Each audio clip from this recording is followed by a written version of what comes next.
সুধী শ্রোতা মণ্ডলী, আসুন আজ আমরা জানব কেন নিখিল শাস্ত্র সমূহ থাকতে শ্রীমদ্ ভাগবত মহাপুরাণ প্রণয়নের প্রয়োজনীয়তা দেখা দিল এবং শ্রীমদ্ ভাগবত কেন অন্যান্য শাস্ত্র অপেক্ষা শ্রেষ্ঠত্বের দাবি রাখে। পদ্মপুরাণে রয়েছে যে দাপরের শেষে নানা অপসিদ্ধান্তের জন্য বেদের সারার্থ আচ্ছন্ন প্রায় হয়ে গেল। দেবতারা শ্রী নারায়ণের শরণাপন্ন হলেন। বেদমূর্তি শ্রী নারায়ণ তখন ব্যাস রূপে পৃথিবীতে অবতীর্ণ হয়ে চতুর্বেদ বিভাগ করলেন। বেদ বিভাগ করে ব্যাসদেব ভাবলেন যে যারা যাগযজ্ঞ পঠন পাঠনে রত থাকবে, যারা নিষ্ঠাবান এবং মেধাবী, তারাই বেদের অর্থ অনুধাবন করবে, বেদোক্ত কর্ম করে মুক্তি লাভ করবে। কিন্তু স্ত্রীলোক, শূদ্র ও পতিত অর্থাৎ যারা অল্প বুদ্ধি, যাদের পঠন পাঠন নিয়ে থাকার সময় ও যোগ্যতা নেই, বেদার্থ জ্ঞান লাভের যারা উপযুক্ত হয়নি, তাদের উপায় কি হবে? তাই তিনি বেদের তত্ত্ব সমূহকেই গল্প, উপদেশ, কাহিনী ইত্যাদির মধ্য দিয়ে মহাভারত এবং পুরাণ রচনার মাধ্যমে ব্যক্ত করলেন, যাতে পুরাণোক্ত তত্ত্বের উপলব্ধি করে সাধারণ মানুষও মায়া মোহ অতিক্রম করতে পারে। ঋক, যজু, সাম ও অথর্ব এই চার ভাগে বেদ বিভক্ত হল এবং মহাভারত আদি ইতিহাস এবং স্কন্দ, পদ্ম প্রভৃতি পুরাণ পঞ্চম বেদ রূপে পরিগণিত হল।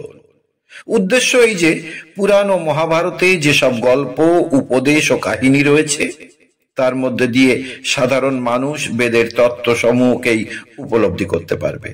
মায়া মোহ অতিক্রম করে মানুষ মুক্তি লাভ করবে, ভক্তি লাভ করবে। তাছাড়া যারা বুদ্ধিমান, যুক্তিবাদী, তাদের পরতত্ত্ব বোঝাবার জন্য ব্যাসদেব যুক্তি তর্কের অবতারণা করে ব্রহ্মসূত্র রচনা করলেন। বেদ বিভাগ, পুরাণ, মহাভারত রচনা, ব্রহ্মসূত্রের প্রচার এসবেরই উদ্দেশ্য এক, বিষয়ে নিবৃত্তি, ভগবানে আসক্তি এবং মুক্তি লাভের প্রচেষ্টা। কিন্তু এত করেও মানুষের বিষয় ভোগের বাসনা দূর হলো না, ভক্তি মুক্তির জন্য মানুষ সচেষ্ট হলো না। বেদের কাম্যকর্মের কথায় রয়েছে যাগযজ্ঞাদি কর্মের ফলে মানুষ স্বর্গে গিয়ে সুখ ভোগ করতে পারবে। আবার বেদের নিবৃত্তিমূলক কথা ভুলে মানুষ সেই স্বর্গাদি ভোগের দিকেই ঝুঁকে পড়ল। তাই তো চৈতন্য চরিতামৃতে কৃষ্ণদাস কবিরাজ গোস্বামীপাদ কলম দিলেন, করিনু পিপ্পলি খণ্ড কপ নিবারিতে, দ্বিগুণ বাড়িল কপ দেখিতে দেখিতে। তাই ব্যাসদেব একদিন আপন মনে বসে ভাবছিলেন, বেদ বিভাগ, পুরাণ, মহাভারত এবং ব্রহ্মসূত্র রচনা করেও তো জীবের যথার্থ মঙ্গল হলো না, মানুষের মন নিবৃত্তির দিকে গেল না। এখন উপায় কি হবে? জীবের কি গতি হবে? এই চিন্তায় অত্যন্ত ক্লিষ্ট হয়ে ব্যাসদেব যখন মনের দুঃখে সরস্বতী নদীর তীরে বসেছিলেন, সেই সময় দেবর্ষি নারদ সেখানে গিয়ে উপস্থিত হলেন। নারদকে দেখে ব্যাসদেব সসম্ভ্রমে উঠে তাকে অভ্যর্থনা করে বসালেন। দেবর্ষি নারদ ও ব্রহ্মর্ষি ব্যাসদেবের মিলন অতি অদ্ভুত এবং এর ফল হলো সুদূর প্রসারী। একজন ভক্ত শ্রেষ্ঠ এবং আর একজন জ্ঞানী শ্রেষ্ঠ। ভক্ত চূড়ামণি নারদ আসন গ্রহণ করলে পর জ্ঞানী শ্রেষ্ঠ ব্যাসদেব অজ্ঞানীর মতো বিষণ্ণ বদনে নারদের সামনে বসলেন। ব্যাসদেবের মুখে বিষাদের ছায়া দেখে নারদ ভাবলেন, ভগবানের কি অদ্ভুত লীলা! যিনি স্বয়ং জ্ঞানময়, তিনি ব্যাসরূপে অবতীর্ণ হয়ে অজ্ঞানীর অভিনয় করে দেখাচ্ছেন যে ভক্তিহীন জ্ঞানী পরাশান্তি লাভ হয় না। নারদ তখন ব্যাসদেবকে বললেন, তোমাকে আর কুশল প্রশ্ন কি জিজ্ঞাসা করব? তোমার আর অকুশল কি থাকতে পারে? ধর্মই জীবের একমাত্র জ্ঞাতব্য এবং তা তুমি ভালোভাবেই জানো। তোমার রচিত মহাভারতই তার প্রমাণ। অতি দুর্বোধ্য বেদের তাৎপর্য যাতে সাধারণ মানুষ বুঝতে পারে, তারই জন্য তুমি মহাভারত রচনা করেছ। তুমি যখন সর্বার্থপূর্ণ সুবৃহৎ মহাভারত রচনা করেছ, তখন বোঝাই যাচ্ছে যে ধর্মাদি বিষয়ে তোমার নতুন করে কিছু জানার অথবা অনুষ্ঠান করার দরকার নেই। তাছাড়া তোমার বেদান্ত সূত্র দেখলে বোঝা যায় যে নির্বিশেষ ব্রহ্মতত্ত্ব সম্বন্ধেও তোমার অজানা কিছু নেই। কারণ ব্রহ্মতত্ত্বের পূর্ণ অনুভূতি না হলে কেউ এমন যুক্তি তর্ক দিয়ে ব্রহ্মের স্বরূপ বোঝাতে পারে না। কিন্তু আমি আশ্চর্য হচ্ছি এই ভেবে যে এসব সত্ত্বেও তোমার মুখে আজ বিষাদের ছায়া কেন? তুমি সনাতন ব্রহ্মের স্বরূপ বেদান্ত সূত্রের বিচার করেছো এবং অনুভব করেছো, তবুও মায়ামুগ্ধ জীবের মতো তোমার অপ্রসন্ন দেখছি কেন? তত্ত্বজ্ঞানহীন জীবের বিষাদ থাকতে পারে, কিন্তু সর্বতভাবে পূর্ণ তোমার আবার বিষাদ কি? দেহাভিমানী অজ্ঞানী জীব কিছুতেই শান্তি পায় না, কিন্তু তোমার মতো জ্ঞান সিন্ধুতে অশান্তির তরঙ্গ কি করে সম্ভব হতে পারে? নারদের কথা শুনে ব্যাসদেব বললেন, আপনি যা বললেন তা সবই ঠিক। আমি নানা ধর্মের অনুষ্ঠান জগতে প্রচার করেছি, ব্রহ্ম বিচার করে পরম তত্ত্বের অনুভব করেছি, কিন্তু তবু কেন জানি না আমার মনে শান্তি হচ্ছে না। আপনি তো সর্বজ্ঞ, আপনি আমার এই অশান্তির কারণ নির্দেশ করুন। যিনি সর্বকারণেরও কারণ, যার ইচ্ছা মাত্র অনন্ত কোটি ব্রহ্মাণ্ডের সৃষ্টি স্থিতি লয় হয়, আপনি সেই শ্রী ভগবানের উপাসনা করেন। সুতরাং কোনো বিষয় আপনার অজানা নেই, তাই আপনাকেই প্রশ্ন করছি, ব্রহ্মনিষ্ঠ ও বেদ অধ্যয়নে রত থেকেও কিসের জন্য আমি শান্তি পাচ্ছি না? এইটি বলে আপনি আমায় কৃতার্থ করুন।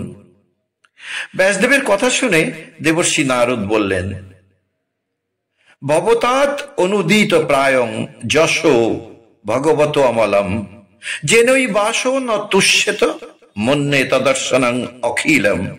নারদ বললেন, হে ব্যাসদেব, তুমি তোমার কোন গ্রন্থেই বলতে গেলে শ্রী ভগবানের বিমল যশ কীর্তন করনি। শ্রী গোবিন্দ গুণকীর্তন শূন্য শুষ্ক জ্ঞানী ভগবানের তৃপ্তি হয় না, সুতরাং তোমার সেই জ্ঞান অপূর্ণ রয়েছে। নারদ বললেন, তোমার কাজের অনুসন্ধান করলেই তুমি নিজের ভুল বুঝতে পারবে। তুমি যা করেছো সেই সব কাজের একবার আলোচনা করে দেখো দেখি। তুমি বেদ বিভাগ করেছো, ব্রহ্ম বিচার করেছো ঠিকই, কিন্তু যার নিঃশ্বাস থেকে বেদের সৃষ্টি এবং ব্রহ্মেরও যিনি আশ্রয়, সেই পরম ব্রহ্ম শ্রী গোবিন্দের গুণ বর্ণনা করেছো কি? শ্রী ভগবত প্রীতির সাথে ব্রহ্মাণ্ডগত জীবের সুখ শান্তির নিত্য সম্বন্ধ। শ্রী ভগবানের প্রীতি সম্পাদন করতে পারলেই চিত্তে শান্তি আসে। তুমি অনেক কাজ করেছো ঠিক, কিন্তু আসলেই ভুলে গেছো। অনেক শাস্ত্র রচনা করেছো, তাতে ধর্ম অর্থ কাম মোক্ষ সবই আছে, নেই কেবল শ্রী গোবিন্দের গুণলীলা কীর্তন। তুমি বলবে, কেন? মহাভারত, বিষ্ণু পুরাণ, স্কন্দ পুরাণ প্রভৃতিতে শ্রী গোবিন্দের গুণ বর্ণনা তো রয়েছে। হ্যাঁ, তা রয়েছে বটে, কিন্তু একবার বিবেচনা করে দেখো, এইসব গ্রন্থেও গোবিন্দ গুণ বর্ণন প্রাধান্য লাভ করেনি। ধর্ম প্রসঙ্গে কিংবা অন্য কথা প্রসঙ্গে গোবিন্দের বিষয় কিছুটা বলেছ মাত্র, কিন্তু গোবিন্দ গুণ কীর্তনই যে পরম পুরুষার্থ, এভাবে তা তো বর্ণনা করনি। জীব অনাদিকাল থেকে ভগবানকে ভুলে মায়ার বশবর্তী হয়ে সংসারে যাতায়াত করছে। জীব মায়ামুক্ত হয়ে ভগবত সেবার আনন্দ লাভ করলেই ভগবানের সন্তোষ। ভক্তিশূন্য শুষ্ক জ্ঞানে কিংবা সাধারণ কর্মের দ্বারা সে সৌভাগ্য লাভ করা যায় না। সুতরাং গোবিন্দ গুণ লীলা কীর্তনী জীবের সার সর্বস্ব রূপে গ্রহণ করা উচিত। তুমি বেদজ্ঞ, কিন্তু বেদ ও বেদ্য পরম পুরুষের কথা কিছু বলনি, তাই তো তুমি অপূর্ণ। এই তোমার মহা ত্রুটি, আর এরই জন্য তুমি মনে শান্তি পাচ্ছ না। আরো দেখো, বিচিত্র রস ভাব অলঙ্কার যুক্ত বাক্য যদি গোবিন্দ গুণবর্ণনহীন হয়, তবে তা সাধু ব্যক্তিরা পছন্দ করেন না, কিন্তু অপশব্দের দ্বারা রচিত গোবিন্দ কথাও ভক্তেরা আনন্দের সঙ্গে শ্রবণ বর্ণন ও কীর্তন করে থাকেন, আর তাতেই জীবের সমস্ত পাপ দূর হয়। তাই বলছি, অত মহাভাগ ভবান মৌঘদ্রিক শুচি শ্রবাহা সত্যরত ধৃত ব্রত উরুক্রম অশ্ব অখিল বন্ধ মুক্তয়ে সমাধিনানুস্মর তদ্বিচেষ্টিতম। হে মহাভাগ্যবান ব্যাসদেব, তুমি অমোঘদৃক অর্থাৎ অব্যক্ত দৃষ্টি, তোমার জ্ঞান যথার্থ, তুমি শুচিশ্রবা অর্থাৎ প্রথিত যশা। জগতের জীবের ভববন্ধন মোচনে যদি যথার্থই তোমার অভিলাষ হয়ে থাকে, তবে সত্যরত ভগবানের রত এবং ধৃতব্রত অর্থাৎ দৃঢ় চিত্ত হয়ে একাগ্র চিত্তে অচিন্ত শক্তিশালী শ্রী গোবিন্দের মধুর লীলাবলী বারবার স্মরণ করো। এইভাবে বারবার গোবিন্দ লীলা ধ্যান করতে করতে তোমার মধ্যে গোবিন্দ লীলার স্ফুরণ হবে। তখন তা বর্ণনা করলে জগতের কল্যাণ হবে। বহির্মুখ লোকেরা নানা কথা বলে, নানা কাজ করে, কিন্তু কিছুতেই চিত্তের স্থিরতা আনতে পারে না। সংসার সমুদ্র পার হতে হলে, চিত্তের স্থিরতা লাভ করতে হলে শ্রী গোবিন্দ কথার আশ্রয় ছাড়া আর কোনো উপায় নেই। ব্যাসদেব, তুমি বিচক্ষণ ব্যক্তি, তুমি তো জানো যতদিন বিষয় বাসনা থাকবে ততদিন ভগবানের দিকে মন যাবে না। তাই বলছি, তুমি মধুর গোবিন্দ লীলা বর্ণন করো। গোবিন্দ লীলা শ্রুতি সুখকর এবং হৃদয়ে আনন্দ এনে দেয়। একাধারে ভোগ ও মোক্ষ প্রবৃত্তির আবরণে নিবৃত্তি। গোবিন্দ লীলার আশ্রয় নেওয়া মাত্র জীবের বিষয় বাসনা দূর হয় এবং গোবিন্দ সেবার লালসা জন্মে। পুত্রকামী ব্যক্তিকে পুত্রের আশা ছাড়তে বলার চেয়ে ভগবানকে পুত্র রূপে পাবার পথ দেখালেই তো ভালো ফল হবে। শ্রবণ সুখলিপ্সু ব্যক্তিকে গোবিন্দ গুণকথা শোনালেই তার যথার্থ সুখ হবে এবং তার যথার্থ মঙ্গল করা হবে। তাই বলি, তুমি গোবিন্দ লীলার ধ্যান করো এবং ধ্যান করতে করতে তোমার হৃদয়ে যে গোবিন্দ লীলার স্ফূর্তি হবে তাই বর্ণনা করো। সেই গোবিন্দ লীলা পাঠ করে, সেই লীলা শ্রবণ করে লোকের যথার্থ কল্যাণ হবে, তাদের সর্বার্থ সিদ্ধ হবে। দেবর্ষি নারদ চলে যাওয়ার পর ব্যাসদেব নারদের কথার সারবত্তা হৃদয়ঙ্গম করে শ্রী গোবিন্দের ধ্যানে নিরত হলেন। ধ্যান যোগে তিনি ভগবান শ্রীকৃষ্ণ এবং তার অংশ মৎস্য, কুর্ম, বরাহ, নৃসিংহ, বামন প্রভৃতি অবতারের যেসব লীলা দর্শন করলেন তাই তিনি শ্রীমদ্ ভাগবত রূপে জগতে প্রচার করলেন। অনর্থ উপশমং সাক্ষাৎ ভক্তি যোগম অদক্ষ যে লোকস্য জানত বিদ্যাংশ চক্রে শাশ্বত সংহিতাম। ব্যাসদেব সমাধিতে সমস্ত অনর্থ দূরকারী অর্থাৎ সংসার বাসনা ক্ষয়কারী ভক্তি যোগের জ্ঞান লাভ করলেন। তখন বিষয়ান্ধ জীবের কল্যাণের জন্য শাশ্বত সংহিতাম শ্রীমদ্ ভাগবত সংহিতা প্রণয়ন করলেন। কি রকম সেই ভাগবত সংহিতা? যস্যাং বৈ শ্রুয়মানায়াং কৃষ্ণে পরম পুরুষে ভক্তিরুৎপদ্যতে পুংসঃ শোক মোহ ভয়াপহা। ভাগবত কোন রকমে একটু মাত্র শ্রবণ করলেই পরম পুরুষ শ্রীকৃষ্ণে ভক্তি লাভ হয় এবং জীবের শোক, মোহ, ভয় অর্থাৎ ভব ভয় দূর হয়। সুতরাং বোঝা যাচ্ছে যে ব্যাসদেবের হৃদয় আকাশে বিভাসিত শ্রীমদ্ ভাগবত শ্রী ভগবানেরই অশেষ করুণার দান। আসুন এবার আমরা জানব ভাগবত কিসে সমস্ত শাস্ত্র থেকে শ্রেষ্ঠ, অর্থাৎ ভাগবতের বৈশিষ্ট্য কি। সুধী ভক্তমণ্ডলী, ফলের আশা করে যে ধর্মের আচরণ করা হয় তা কপট ধর্ম। তাই তো শ্রীমদ্ ভাগবতে আমরা দেখলাম ধর্ম প্রজ্জিত কৈতবত্র পরম নির্মৎসরানাং শতাং বেদং বাস্তবমত্র বস্তু শিবদং তাপত্রয় উন্মূলনম। শ্রীমদ্ ভাগবতে মহামুনিকৃতে কিং বা পরৈরীশ্বরঃ সদ্য হৃদ্য অবরুদ্ধতে যত্র কৃতিবিহি শুশ্রূষুভিস্তৎক্ষণাৎ। ফলের আশা করে যে ধর্মের আচরণ করা হয় তা কপট ধর্ম। ভাগবতে কপট ধর্ম সম্পূর্ণরূপে পরিহার। ফলাকাঙ্ক্ষা রহিত, সর্বভূতে দয়াশীল সাধুদের অনুষ্ঠেয় ভাগবত আরাধনারূপ পরম ধর্ম নিরূপিত হয়েছে। এতে তাপত্রয় আধ্যাত্মিক, আদিদৈবিক এবং আদি ভৌতিক দুঃখের উন্মূলনকারী পরম মঙ্গলপ্রদ পরমার্থ তত্ত্ব অনায়াসে হৃদয়ঙ্গম করা যায়। মহামুনি স্বয়ং নারায়ণ কর্তৃক রচিত এই পরম রমণীয় ভাগবত শাস্ত্র থাকতে অন্য শাস্ত্রের প্রয়োজন কি? কেননা ভাগবত শ্রবণেষু ভাগ্যবান ব্যক্তি শ্রবণ মাত্রই ভগবানকে হৃদয়ে ধারণ করতে সমর্থ হন। শ্রীমদ্ ভাগবত যে অন্যান্য শাস্ত্র থেকে শ্রেষ্ঠ এটি জানতে পারলেই লোকের ভাগবত শোনার ইচ্ছা হবে। তাই ব্যাসদেব এই শ্লোকে ভাগবতের বৈশিষ্ট্য দেখিয়েছেন। প্রথমত, স্বয়ং নারায়ণ নিজ মুখে ব্রহ্মাকেই ভাগবত উপদেশ করেছিলেন। সুতরাং বোঝা যাচ্ছে যে ভাগবতের অসাধারণ বৈশিষ্ট্য রয়েছে। তৃতীয়ত, সাধারণত দেখা যায় যে যাগযজ্ঞ প্রভৃতি ধর্মানুষ্ঠান এবং ধর্মগ্রন্থ পাঠের লক্ষ্য হল ভোগ্য বস্তু লাভ, পুত্র লাভ, বিত্ত লাভ, যশ লাভ এবং পরলোকে স্বর্গলাভ। কিন্তু ভাগবত এমনই একটি ধর্মগ্রন্থ যাতে বাসনা কামনার কোনো সম্পর্ক নেই। ভাগবত পাঠে এবং শ্রবণে মানুষ বাসনা পরিহার করে ভগবানের অনুরাগ লাভ করতে সমর্থ হয় এবং ভগবানের আরাধনায় যে পরম মঙ্গলপ্রদ এটি অনুভব করতে পারে। প্রায় সকল শাস্ত্রোক্ত সাধনাই সকাম, মাৎসর্যযুক্ত এবং ভূতদ্রোহী ব্যক্তিদের দ্বারা সাধিত হয়ে থাকে। কোনো বিশেষ কামনা নিয়েই বিশেষ বিশেষ যাগযজ্ঞের অনুষ্ঠান করা হয়। সুতরাং সকাম ব্যক্তিরাই কর্মকাণ্ডের অনুষ্ঠান করে। আবার সকাম কর্মের মধ্যে ফল প্রাপ্তির বৈষম্যের জন্য একে অপরের প্রতি হিংসা, মাৎসর্য পরায়ণ হয়ে থাকে। যেমন পুরাণে আছে যে সগর রাজা শত অশ্বমেধ যজ্ঞ করেছেন দেখে দেবরাজ ইন্দ্র মাৎসর্যবশত সেই যজ্ঞে বিঘ্ন সৃষ্টি করলেন। আবার দেখা যায় যে অশ্বমেধ প্রভৃতি যজ্ঞে পশুবধ অবশ্যম্ভাবী, পশুবধ ছাড়া এইসব যজ্ঞ হবেই না। সুতরাং এইসব যজ্ঞকারী ভূতদ্রোহীও বটে। কিন্তু ভাগবত ধর্মের অনুশীলনকারীরা মাৎসর্য গন্ধ লেশীন এবং সর্বভূতে দয়া পরায়ণ। ভাগবত ধর্মে কামনা বাসনার লেশ মাত্র নেই। এমনকি তারা মুক্তি কামনা পর্যন্ত ত্যাগ করে একান্ত ভাবে ভগবত ভজনে নিরত থাকেন। ভগবত ভজনই তাদের কাছে পরম ধর্ম।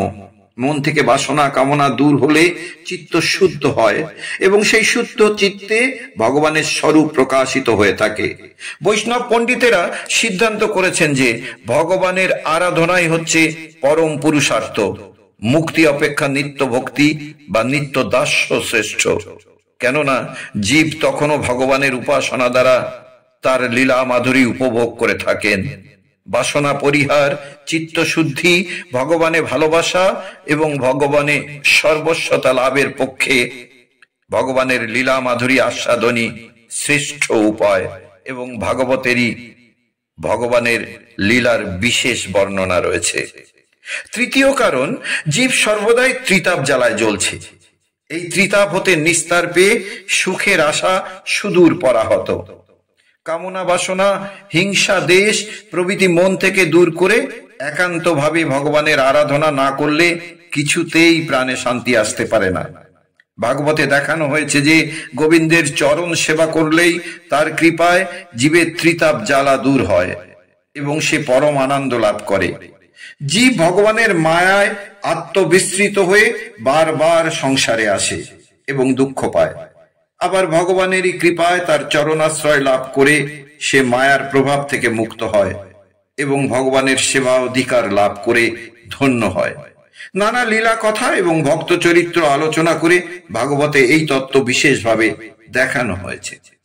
চতুর্থত, অন্যান্য শাস্ত্রের সাধনে ভগবানকে তৎক্ষণাৎ পাওয়া যায় না। জ্ঞান বৈরাগ্যাদির অভ্যাসে ক্রমে চিত্ত শুদ্ধ হলে তখন হৃদয়ে ভগবত তত্ত্বের উন্মেষ হয়। কিন্তু কারো যদি শ্রী ভগবানের নাম ও লীলা বর্ণন প্রধান শ্রীমৎ ভাগবত শুনতে ইচ্ছা হয়, তখনই ভগবান তার হৃদয়ে বাসা বাঁধেন। সদ্য হৃদ্য অবরুদ্ধতে, তখনই তার হৃদয়ে অবরুদ্ধ হন। ভাগবত শ্রবণে পরীক্ষিত 7 দিনে ভগবানময় ভাগবত সর্বস্ব হয়েছিলেন। এইসব বৈশিষ্ট্যের জন্য ভাগবত অন্যান্য শাস্ত্র থেকে শ্রেষ্ঠ। আসল কথা হলো এই যে ভাগবত শ্রবণে মন থেকে বাসনা দূর হবে, ভগবানে অহৈতুকী ভক্তি হবে, সংসার জ্বালা দূর হবে এবং অচিরেই ভগবান হৃদয়ে অধিষ্ঠিত হবেন। এই চতুর্বর্গ লাভ হবে। সুতরাং ভাগবত পাঠ অথবা শ্রবণ ভক্তের পক্ষে অবশ্য কর্তব্য। নিগম কল্পতরুর গলিতং ফলং শুক মুখাদমৃত দ্রব সংযুতম পিবত ভাগবতং রসমালয়ম মুহুরহ রসিকা ভুবি ভাবুকঃ। ভাগবত রসের ভাবনায় রসিক হে ভক্তবৃন্দ, বেদরূপ কল্পবৃক্ষের যে পরমানন্দ রসময় ফল, যার নাম শ্রীমৎ ভাগবত, তা সুখ মুনির মুখ থেকে নির্গত হয়েছে। এই দিব্যামৃত ফল সাধন কাল থেকে সিদ্ধি লাভ পর্যন্ত বারবার আস্বাদন করো। এখানেই ভাগবতের শ্রেষ্ঠতা। আজ এই পর্যন্ত। সবাই মিলে বলুন রাধা রাধা।